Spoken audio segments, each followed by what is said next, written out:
இன்றைய ஆன்மீக தகவலிலே சித்தர்களை பற்றி பார்க்க இருக்கின்றோம். சித்தர்கள் எப்போதுமே அவர்களுக்கெல்லாம் மரணம் என்பதே கிடையாது. சித்தர்களுக்கு மரணம் என்பது கிடையாது. காரணம், அவர்கள் இறைவனோடு நேரடியாக தொடர்பிலே இருந்தவர்கள். இறைவனோடு நேரடியாக தொடர்பிலே இருந்த காரணத்தினாலே அவர்களெல்லாம் இரவா தன்மை பெற்றவர்கள். தங்களுடைய இந்த பூத உடலை இறைவனை அடைவதற்குரிய ஒரு மார்க்கமாக அவர்கள் பயன்படுத்தி கொண்டார்கள். நம்முடைய மனித வாழ்க்கை என்பதே அதுதான். மனித வாழ்க்கை, மனித ஜென்மம் என்பதுதான் இறுதியான ஜென்மம். காரணம், புல்லாகி பூண்டாய் புழுவாய் மரமாகி பறவையாய் பாம்பாய் பல்விருகமாய் என்று சிவபுராணத்திலே படிக்கின்றோமே. ஓர் உயிராய் ஒரு நாள் வாழ்கின்ற ஜீவனாக, 2 நாள் வாழ்கின்ற ஜீவனாக, இப்படி 22 லட்சம் பிறப்புகள் இருப்பதாக சொல்கின்றார்கள். இதிலே கடைசியான ஜென்மா என்பது நம்முடைய மனித ஜென்மா. இந்த மனித ஜென்மாவை நாம் பயனுள்ளதாக ஆக்கி இறைவனோடு கலந்து விட வேண்டும். இதுக்கப்புறம் மறுபடியும் மனுஷனா பிறந்து மறுபடியும் ஜென்மம் எடுக்கக்கூடாது. ஆனால் இந்த கலிகாலத்திலே அதனை செய்ய விடாமல் பல இடையூறுகள் நமக்கு ஏற்படுகின்றது. அந்த இடையூறுகள் ஏற்படும் போது நாம் என்ன செய்ய வேண்டும்? இது போன்ற சித்தர் பெருமக்களை பற்றி கொள்ள வேண்டும். சித்தர்கள் ஜீவனை சிவமாக்கியவர்கள். ஆகவே இந்த சித்த பெருமக்களை எல்லாம் பற்றி கொண்டால் அவர்களுடைய வழியிலே நாமும் கடை தேரலாம், ஜீவன் முக்தி பெறலாம். ஆகவே அப்படிப்பட்ட சித்த புருஷர்களிலே ஒருவர் அற்புதமான சித்தர், சூட்டுக்கோல் சித்தர் என்று பெயர். சூட்டுக்கோல் சித்தர், அவரை பற்றித்தான் இன்று நாம் தெரிந்து கொள்ள இருக்கின்றோம். வாருங்கள். இந்த சூட்டுக்கோல் சித்தர் என்பவர் சூட்டுக்கோலால் ஆசைகள் வழங்கியவர். அது என்ன சூட்டுக்கோலால் ஆசைகள் வழங்குவது? அதையெல்லாம் பார்க்க இருக்கின்றோம். இவர் திருவாரூர் மன்னார்குடி கண்டெடுத்த அற்புதமான முத்து. ஆம், மன்னார்குடி மாவட்டத்திலே பிறந்தவர். சூட்டுக்கோல் ராமலிங்க சுவாமிகள் என்று பெயர். இவருடைய ஜீவ சமாதியை பற்றி நாம் தெரிந்து கொள்ளலாம்.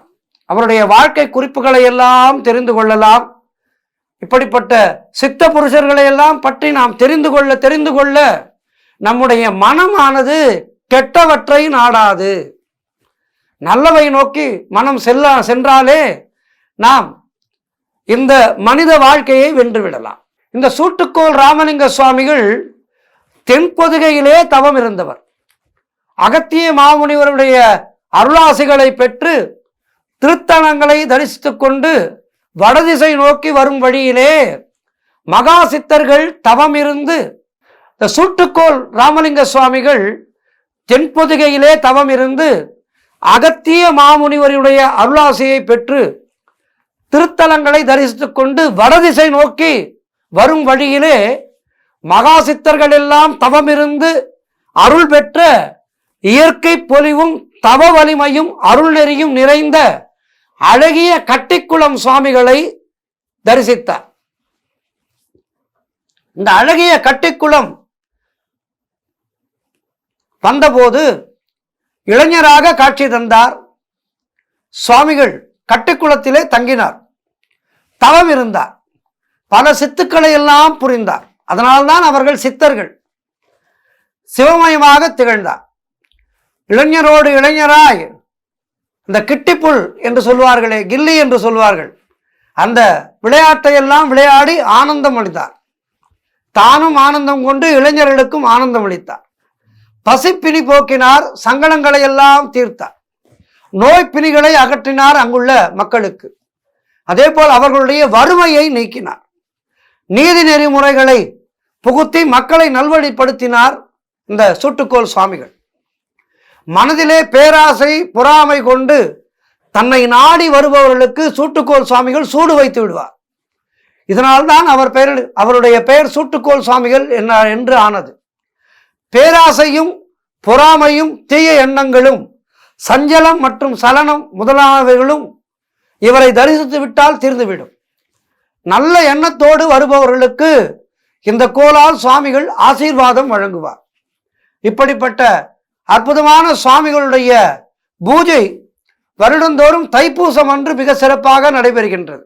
அதேபோல் பௌர்ணமி மற்றும் அமாவாசை தினங்களிலே சிறப்பு பூஜைகளுடன் அன்னதானம் போன்றவையும் வழங்கப்படுகின்றது. இப்படிப்பட்ட அற்புதமான சூட்டுக்கோள் ராமலிங்க சுவாமிகள் அவருடைய ஜீவ சமாதியானது திருவாரூர் சாலையிலே ராஜமன்னார்குடியிலே இருக்கின்றது. ஆகவே அன்பர்கள் நேரம் இருக்கும்போது திருவாரூர் செல்லும் போது இந்த ஜீவ சமாதியை தரிசித்து, சித்தர் பெருமக்கள் அவர்கள் எல்லாம் இரவா வரம் பெற்றவர்கள். நான் ஏற்கனவே சொல்லியிருக்கின்றேன், நான் மட்டுமல்ல, பெரிய பெரிய மகான்கள் எல்லாம் சொல்லியிருக்கின்றார்கள். ஆகவே இந்த மன்னார்குடி சூட்டுக்கோள் ராமலிங்க சுவாமிகளை அவருடைய ஜீவ சமாதியை தரிசித்து வாழ்விலே எல்லா வளமும் நலமும் பெறுவோம். நன்றி, வணக்கம். மீண்டும் நாளை சந்திக்கின்றேன்.